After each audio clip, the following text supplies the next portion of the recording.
Thank you. First, get us up to speed here on exactly where the problem with this bridge, the current problem, is. The problem is inside chambers where the main cable of the span is attached to the bridge itself. These chambers are located on the eastern side of the suspension span portion of the bridge, and viewers might recall that this is a very unusual bridge. It's held up by one single cable that wraps under the western side of the bridge and attaches to the bridge itself in chambers on the east side. And you had a chance to go inside the chamber, which is supposed to be dry to protect the cable. What did you see? What we saw was somewhat surprising and disturbing.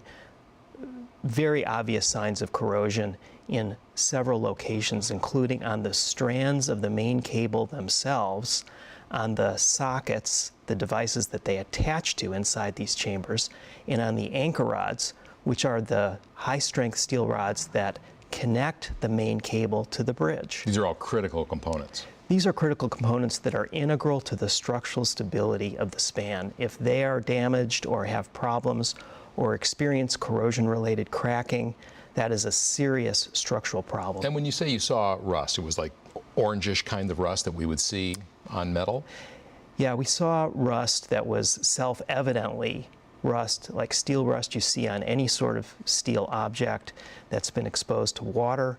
And the problem is that for a layperson, you can't definitively know what you're seeing. So what we did is we took samples of the corrosion residue and had them tested in a very sophisticated laboratory, private laboratory. Them being independent investigators. Independent investigators. We had these samples tested, and they showed definitively not only steel rust, but I think quite significantly the presence of salt in those samples. What that means is that not only water reached those strands and anchor rods, but also salt from the bay environment. That's important because salt is an accelerant for corrosion. And was the exposure, did it occur during the construction, or is it ongoing? Is it still happening? The answer to that is both. So construction errors and I think missteps by Caltrans and the builders of the bridge led to this problem. First of all, the chambers where these strands of the main cable, anchor rods, and the connectors between them are located. Those were open to the environment for a year during construction. So they experienced 21 inches of rain, bay mist, humid air from the marine environment for a full year. After that, the chambers were sealed and supposedly dehumidified, but unfortunately, the efforts to seal and dehumidify those chambers failed. Water collects in the chambers and the humidity is not controlled. So does Caltrans say at this point that there's not rust, that it's really just zinc oxide, which is supposed to kind of corrode because it to protect the metal? Or do they say, well, there's rust, but it's not a problem? Or like, what's their attitude about it? Are they in denial, I guess? Well, they say they're not in denial, and I credit them with that. Unfortunately, what they've said so far is they're attributing the rust to particles of steel that were ground from the deck portions of those chambers and then found their way onto the strands and to the anchor rods. We've definitively shown that that can't possibly be true because the characteristics of those particles are very different from the vast majority of the rust particles we found in laboratory testing. It's extremely obvious what the differences are.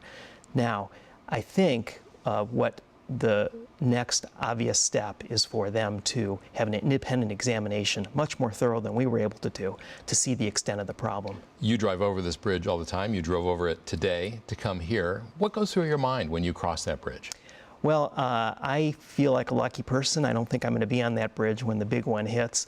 That said, in all seriousness, I don't think that bridge is in danger of falling down anytime soon. But what we're talking about is a series of potentially significant structural defects and doubts, uncertainties that haven't been well examined yet by Caltrans or its advisors.